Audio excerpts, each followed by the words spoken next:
300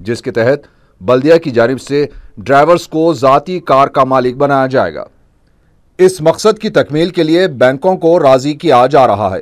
یہ کاریں 3 سال تک بلدیہ کی ملکیت رہیں گی اور اس کے بعد ڈرائیورز کی ذاتی کار بن جائیں گی۔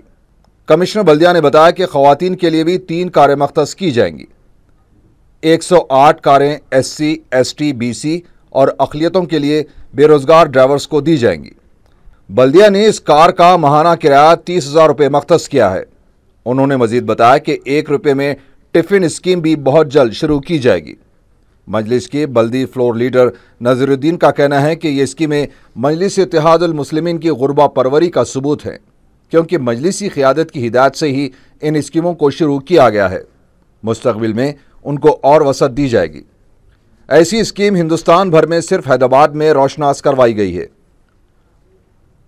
ڈرائیور کم اونر کی اسکیم سے اقلیتی بے روزگار نوجوانوں کو بینکس کے چکر کاٹنے کی ضرورت نہیں ہوگی، بلکہ بلدیہ ہی اپنی ثالثی کے ذریعے قرض دلوائے گا، جس میں مائنارٹی کارپوریشن کا بھی حصہ ہوگا۔ نذیر الدین نے مطالبہ کیا ہے کہ اقلیتوں کے لیے 200 کاریں مختص ہونی چاہیے۔ ST, SC اور BC کے لیے علیحدہ ٹیکسیوں کا انتظام ہو سکتا ہے، کیونکہ حکومت نے ان کے لیے معقول بجٹ مختص کیا ہے۔ تلگو دیشم کے رکن اسمبلی آندھرا پردیش ٹی پربھاکر راؤ دل کا دورہ پڑنے سے چل بسے ہیں۔ پربھاکر راؤ ضلع کرشنا کے نندی گاما نشست سے منتخب ہوئے تھے۔ اتوار کی رات انہیں شدید دل کا دورہ پڑا تھا، جس کے بعد انہیں دواخانہ منتقل کیا گیا، لیکن ڈاکٹرز نے انہیں مردہ قرار دیا۔ پارٹی سربراہ چندر بابو نائیڈو نے رکن اسمبلی پربھاکر راؤ کی موت پر افسوس کا اظہار کیا ہے۔ انہوں نے نندی گاما پہنچ کر پربھاکر راؤ کی لاش پر پھول رکھے۔ انہوں نے کہا کہ پربھاکر راؤ کی موت پارٹی کے لیے نقصان ہے۔ انہوں نے پسماندگان سے اظہار تعزیت کیا۔ تلگو دیشم کے ہیڈ کوارٹر میں بھی ان کی تصویر پر پھول ڈالے گئے۔ آندھرا پردیش اسمبلی کے 19 جون سے شروع ہونے والے اجلاس کے لیے تیاریاں جاری ہیں۔ اسمبلی کے احاطے میں سیکیورٹی انتظامات کا جائزہ لینے کے لیے آندھرا پردیش اور تلنگانہ کے اعلیٰ پولیس عہدیداروں نے احاطے اسمبلی کا معائنہ کیا۔ آندھرا پردیش اسمبلی اجلاس کے لیے اسمبلی کے احاطے میں غیر معمولی سیکیورٹی انتظامات کیے جا رہے ہیں۔ ریاست کی تقسیم اور تلنگانہ کی تشکیل کے بعد تلنگانہ اسمبلی کے پہلے اجلاس گزشتہ ہفتے اختتام کو پہنچا تھا اور اب آندھرا پردیش اسمبلی کا اجلاس منعقد ہونے جا رہا ہے۔ آندھرا پردیش کے وزیر فائنانس وائی راما کرشنڈو نے کہا ہے کہ فیس باز ادائیگی اسکیم کے معاملے پر تلنگانہ میں زیر تعلیم آندھرائی طلباء کو پریشان ہونے کی ضرورت نہیں ہے۔ میڈیا سے بات کرتے ہوئے وائی راما کرشنڈو نے کہا کہ اس تعلق سے تلنگانہ حکومت کے ساتھ رابطہ کیا گیا ہے۔ اگر تلنگانہ میں زیر تعلیم آندھرائی طلباء کی فیس باز ادائیگی سے تلنگانہ حکومت انکار کرتی ہے تو آندھرا پردیش حکومت اس کی ادائیگی کو یقینی بنائے گی۔ آندھرا پردیش کانگریس کمیٹی کے اجلاس کا پیر کو اندرا بھون میں انعقاد عمل میں آیا۔ اجلاس میں 17 جون بروز منگل کو وجے واڑہ میں ہونے والے پارٹی اجلاس کے ایجنڈے پر تبادلہ خیال کیا گیا۔ بعد میں میڈیا سے بات کرتے ہوئے آندھرا پردیش کانگریس کمیٹی کے صدر رگھویر ریڈی نے بتایا کہ وجے واڑہ میں اجلاس صبح 10 بجے سے شام 5 بجے تک منعقد ہوگا۔ اس اجلاس میں حالیہ انتخابات میں لوک سبھا اور اسمبلی کے لیے مقابلہ کر چکے قائدین اور ضلع قائدین حصہ لیں گے۔ انہوں نے بتایا کہ تمام قائدین کو اپنی اپنی نشست کے بارے میں تفصیلات بتانے کی کھلی آزادی رہے گی۔ انہوں نے بتایا کہ انتخابات میں پارٹی کی شکست کے علاوہ آئندہ کی حکمت عملی پر بھی تبادلہ خیال ہوگا۔ کانگریس رکن کونسل پی سدھاکر ریڈی نے تلنگانہ کے وزیر اعلیٰ KCR کو مکتوب روانہ کرتے ہوئے پولاورم آرڈیننس سے متاثرہ قبائلیوں کی مدد کے لیے ممکنہ اقدامات کی درخواست کی ہے۔ میڈیا سے بات کرتے ہوئے سدھاکر ریڈی نے کہا کہ مرکزی حکومت نے پولاورم کے مسئلے پر یک طرفہ کارروائی کی ہے۔ انہوں نے بتایا کہ حال ہی میں انہوں نے بھدراچلم کا دورہ کیا تھا اور مرکزی حکومت کے آرڈیننس کی وجہ سے مقامی قبائلیوں میں تشویش پائی جاتی ہے۔ سدھاکر ریڈی نے کہا کہ تلنگانہ کے ایک کل جماعتی وفد کو وزیر اعظم سے ملاقات کرتے ہوئے مسئلے پر توجہ دلائی جانی چاہیے۔ TRS کے رکن اسمبلی کے ایشور نے کہا ہے کہ انتخابات کے دوران عوام سے کیے گئے وعدوں کو پورا کیا جائے گا۔ TRS LP میں میڈیا سے بات کرتے انہوں نے کہا کہ سنہرے تلنگانہ کے قیام کو یقینی بنایا جائے گا۔ پولاورم مسئلے پر تلگو دیشم قائدین کے موقف کو کے ایشور نے تنقید کا نشانہ بنایا۔ انہوں نے کہا کہ چندر بابو نائیڈو کو پہلے پولاورم مسئلے پر اپنا موقف واضح کرنا چاہیے۔ انہوں نے کہا کہ تلگو دیشم قائدین کو پہلے اپنے صدر سے اس سلسلے میں وضاحت کرنی چاہیے، بعد میں KCR پر انگلی اٹھانی چاہیے۔ نامپلی گرلز کالج انتظامیہ کی لاپرواہی کے سبب کالج کی یہ قدیم عمارت کھنڈر میں تبدیل ہو چکی ہے، مگر اسکول برابر چلایا جا رہا ہے۔ کالج کی پرنسپال کے تعلق سے بھی شکایتیں ہیں، لیکن طالبات کو خوفزدہ رکھا گیا ہے تاکہ وہ اپنی زبان بند رکھیں۔ آئیے دیکھتے ہیں غفلت اور لاپرواہی کیا گل کھلا رہی ہے۔ Nampally girls school and junior college اس علاقے کی مسلم آبادی کے لیے ایک ایسا سرکاری تعلیمی ادارہ ہے جہاں غریب اور متوسط طبقے کے افراد اپنی لڑکیوں کو تعلیم دلاتے ہیں۔ اس تعلیمی ادارے کی دیکھ بھال نہ ہونے کے سبب عمارت کے بعض حصے انتہائی مخدوش ہو چکے ہیں اور ایک حصہ تو منہدم بھی ہو چکا۔ یہ دیکھیے، یہاں دیوار ہی میں ایک مقام پر بڑا سا بلیک بورڈ نصب ہے اور اسی بورڈ کے ساتھ ایک پودا بھی اگایا ہے۔ یہاں چھت ہی غائب ہے۔ اسی سے متصل ایک اور عمارت ہے جس میں لوہے کی جال لگی ہوئی ہے اور اس کے اندر زرد رنگ کے تھیلے نظر آتے ہیں۔ اس عمارت کے بائیں جانب موجود عمارت کی بالائی منزل کی چھت بھی منہدم ہو چکی ہے اور زمانے قدیم کے برقی تار بھی نظر آتے ہیں۔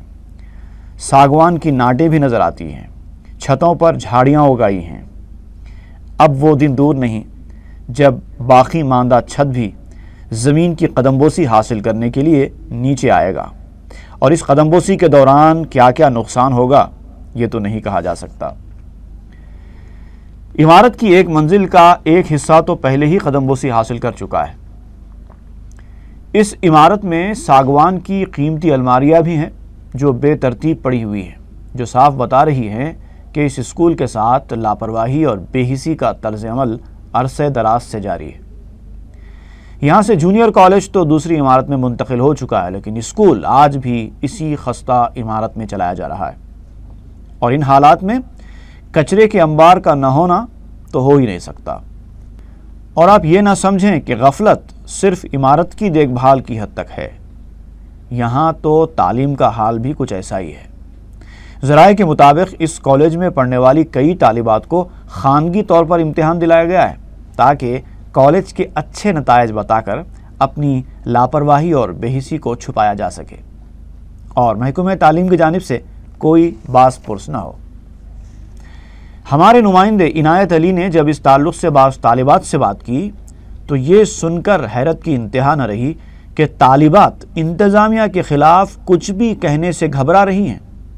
وہ خوف کے عالم میں ہیں اور انہوں نے صرف اتنا کہا ہے کہ ہیومن رائٹس کمیشن سے نمائندگی کی گئی تھی، لیکن نمائندگی کرنے والوں کا دھمکیوں نے منہ بند کر دیا ہے۔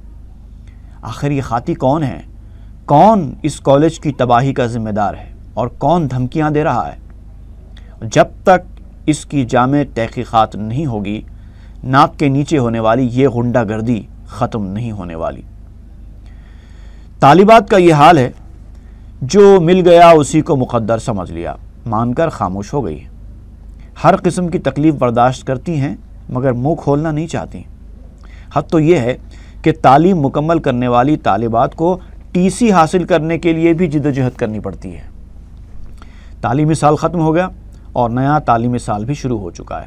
کئی کالجز میں داخلے کی آخری تاریخ بھی آ چکی ہے، لیکن یہاں کی طالبات آج بھی TC کے لیے مارے پھر رہی ہیں۔ بتایا جاتا ہے کہ پرنسپال پشپاوتی ایک اٹینڈر سے TC جاری کرنے کا کام لے رہی ہیں، جو اکثر کئی دن تک اپنی نشست پر ہی نظر نہیں آتا۔ کہیں اس سارے معاملے کی ذمہ دار پرنسپال تو نہیں؟ آخر ایسا کیوں کیا جا رہا ہے؟ کیا یہ تعصب اور تنگ نظری تو نہیں جو دیدہ و دانستہ کی جا رہی ہے؟ ایسے چھپتے ہوئے سوالات ہیں جو جواب طلب ہیں، کیونکہ اس تعلیمی ادارے میں 80% طالبات کا تعلق اقلیتی طبقے سے ہے اور 90% تدریسی اور غیر تدریسی عملہ اکثریتی طبقے سے تعلق رکھتا ہے۔ پرنسپال صاحبہ کے تعلق سے یہ شکایات بھی عام ہیں کہ وہ حاضری رجسٹر کا بھی منمانی طریقے سے استعمال کرتی ہیں، اور جس پر وہ مہربان ہو گئیں اس کی کم حاضری کا مسئلہ حل۔ اور جس سے ناراض ہو گئیں وہ امتحان میں بیٹھنے کے لیے نااہل اور بہانہ حاضری کم۔ اس کا واضح ثبوت خود اٹینڈنس رجسٹر فراہم کرتا ہے، جہاں جگہ جگہ دستخط کے ساتھ ترمیمات ملتی ہیں۔ اور تو اور یہ دیکھیے، کالج کا احاطہ ہے اور شراب کی بوتلیں نظر آ رہی ہیں۔ آخر یہ بوتلیں آئیں کہاں سے؟ اٹھائی کیوں نہیں گئیں؟ مسلم طالبات کے اکثریتی کالج میں اتنی ڈھٹائی کے ساتھ شراب کی بوتلوں کا پھینکا جانا اور اس پر کسی کی توجہ کا نہ ہونا شکوک و شبہات کے کئی دروازے کھول دیتا ہے۔ ایسی گھناؤنی حرکت کے باوجود ایک چپ تو لاکھ چپ۔ اب حکومت کی ذمہ داری ہے کہ وہ ہوش کے ناخن لے اور اس کالج کے تعلق سے جامع تحقیقات کرائے، کیونکہ جب تک تحقیقات نہیں ہوں گی سارے حقائق الزامات کی نظر سے دیکھے جاتے رہیں گے اور خاطی ارباب مجاز کے خلاف ایکشن لینے کا کوئی راستہ نہیں نکلے گا۔ کالج میں نئی طالبات آئیں گی تو ان کے ساتھ بھی یہی طرز عمل برقرار رہے گا۔ عمارت کی خستہ حالت سے منڈلاتا ہوا خطرہ تو بہرحال اپنی جگہ قائم ہے۔ حکومت ہر محکمے کو، ہر شعبے کو عصری بنا کر ترقی کے راستے پر چل رہی ہے، لیکن تعلیمی اداروں کے تعلق سے غفلت کا یہ مظاہرہ برابر جاری ہے۔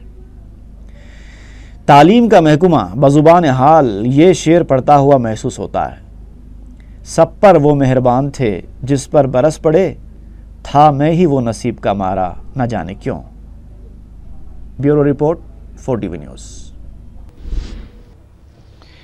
رکن اسمبلی ملک پیٹ احمد بلالہ نے اعظم پورے میں چوتھے احمد بلالہ چیلنج کپ ٹورنامنٹ کا افتتاح انجام دیا۔ مقامی نوجوانوں کی کثیر تعداد نے رکن اسمبلی کا پرجوش خیر مقدم کیا۔ رکن بلدیہ ریاض الحسن آفندی اور مقامی مجلسی ذمہ دار احمد عبدالحق خان نے مہمان خصوصی کی حیثیت سے شرکت کی۔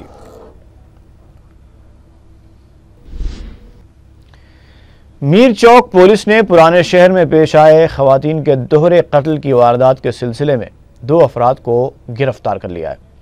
ڈی سی پی ساؤتھ زون نے بتایا ہے کہ سمینہ فاطمہ اور ان کی بھانجی دانیہ انعام کا قتل انہی کے ایک ملازم نے کیا ہے جس کا نام مسلم ہے۔ مسلم نے پوچھ تاچھ کے دوران پولیس کو بتایا کہ یہ قتل اس نے سمینہ فاطمہ کے ہی شوہر اصالت علی کے کہنے پر کیا ہے۔ ملزم نے پولیس کے روبرو بیان دیتے ہوئے کہا کہ اصالت علی نے اسے 2 لاکھ روپے دینے کا وعدہ کیا تھا، جس کے بعد اس نے پیسے کے لیے سمینہ فاطمہ اور ان کی بھانجی دانیہ انعام کا گلا کاٹ کر قتل کر دیا، جبکہ وہ دونوں محو خواب تھے۔ پولیس کا کہنا ہے کہ اصالت نے بیوی اور بھانجی کے قتل کی سپاری دی تھی اور اسی سپاری کے لیے قتل کی یہ واردات انجام دی گئی۔ اصالت، جو پرنس سے مشہور ہے، نقلی اینٹک سامان کا کاروبار کرتا ہے۔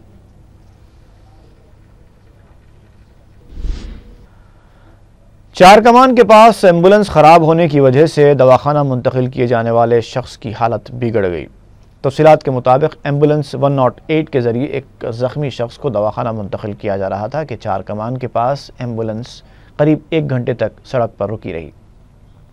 اسی دوران شدید زخمی شخص کا خون کافی بہہ گیا۔ یہ دیکھ کر اس کے رشتہ دار جو ایمبولنس میں ہی موجود تھے کافی پریشان ہو گئے۔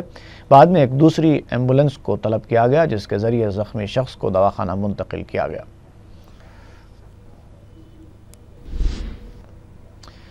North zone task force police نے 2 نائجیریائی باشندوں کو گرفتار کرتے ہوئے 17 گرام کوکین ضبط کر لیے۔ ایڈیشنل ڈی سی پی کوٹی ریڈی نے میڈیا سے بات کرتے ہوئے بتایا کہ مائک جسٹس اور اولیشا جو تجارتی ویزے پر ہندوستان آئے تھے اور وہ پارچے کا کاروبار کرتے تھے کہ کاروبار میں نقصان کی وجہ سے دونوں نے ڈرگز سربراہ کرنے کا دھندا شروع کیا۔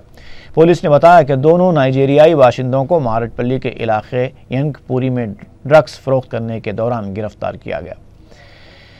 پولیس نے بتایا کہ دونوں 6000 روپے فی گرام ڈرگز فروخت کرنے کی کوشش کر رہے تھے۔ ملزمین کو مزید کارروائی کے لیے CCS پولیس کے حوالے کر دیا گیا ہے۔ They are possessing 70 grams cocaine. They are illegally possessing them. Their passport and visa also expired. That way we are catching up and شمس-آباد میں پیش آئے خطرناک حادثے میں ایک تیز رفتار لاری کے 3 کاروں، ایک موٹر سائیکل اور ایک آٹو رکشہ کو ٹکر دینے کے نتیجے میں 4 افراد برسر موقع ہلاک ہو گئے۔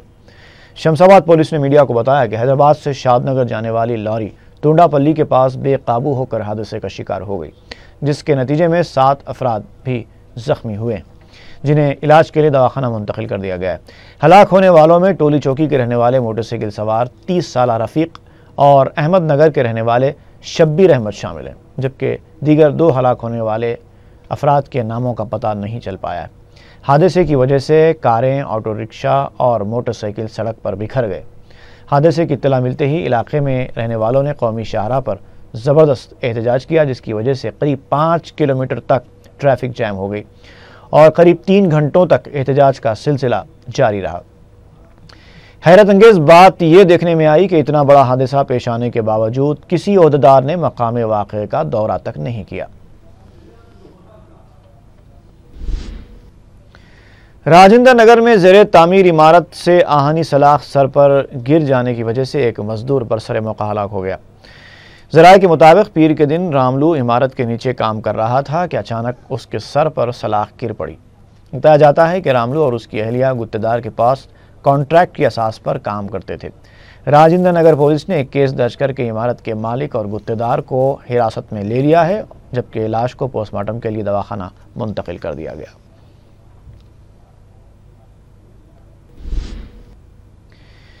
انجن باولی کے علاقے میں 2 موٹر سائیکل سوار ایک خاتون کی اطلاعی چین کھینچ کر فرار ہو گئے۔ ذرائع کے مطابق اتوار کی شب مشیرآباد کی رہنے والی 32 سالہ سجاتا ایک تقریب میں شرکت کرنے کے لیے بنڈلا گوڑا گئی تھی۔ واپسی کے دوران انجن باولی کے علاقے میں 2 موٹر سائیکل سوار اس کے گلے سے 3 تولے کی اطلاعی چین کھینچ کر فرار ہو گئے۔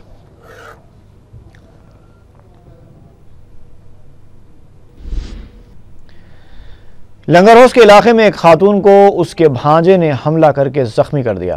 متاثرہ خاتون شہناز بیگم نے میڈیا کو بتایا کہ ان کے داماد اور بھانجے میں ایک معمولی سی بات پر جھگڑا ہوا تھا، جس کا بدلہ لینے کی خاطر نذیر نے اپنے ساتھیوں کے ساتھ مل کر ان کے گھر میں توڑ پھوڑ مچائی۔ انہوں نے جب داماد اور نذیر کے جھگڑے کی یکسوئی کرنے کی کوشش کی تو نذیر نے انہی پر حملہ کر دیا، جس کے نتیجے میں شہناز بیگم زخمی ہو گئی۔ لنگر ہاؤس پولیس کو مفرور حملہ آوروں کی تلاش ہے۔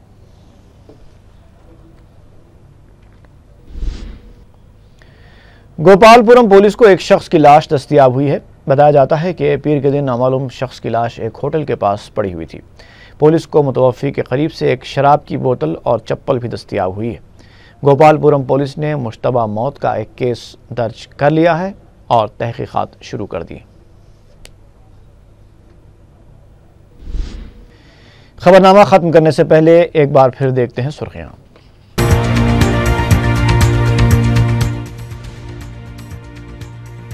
رمضان المبارک میں دکانات کو 24 گھنٹے کھلا رکھنے کی اجازت کا تیقن۔ ماہ مقدس کے انتظامات کے لیے 5 کروڑ روپے جاری کرنے سے حکومت کا اتفاق۔ وزیر اعلیٰ کے چندر شیکھر راؤ کی صدارت میں جائزہ اجلاس۔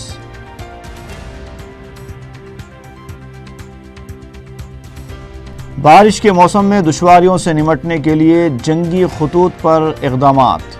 ہر سرکل کے لیے ہنگامی گاڑیاں اور خصوصی ٹیموں کی تشکیل۔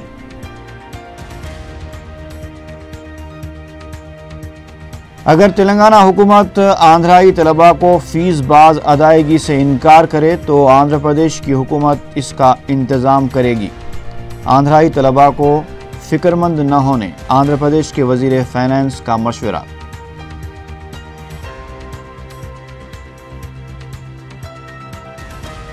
شمس-آباد میں خطرناک سڑک حادثہ۔ تیز رفتار لاری نے 3 کاروں، ایک موٹر سائیکل اور ایک آٹو رکشہ کو ٹکر دے دی۔ 4 افراد برسر موقع ہلاک، 7 زخمی۔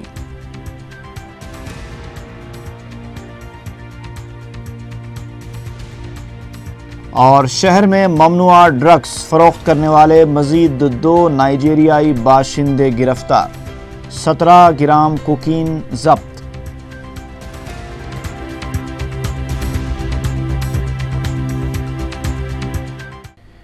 اب ہمیں اجازت دیجیے، فی امان اللہ۔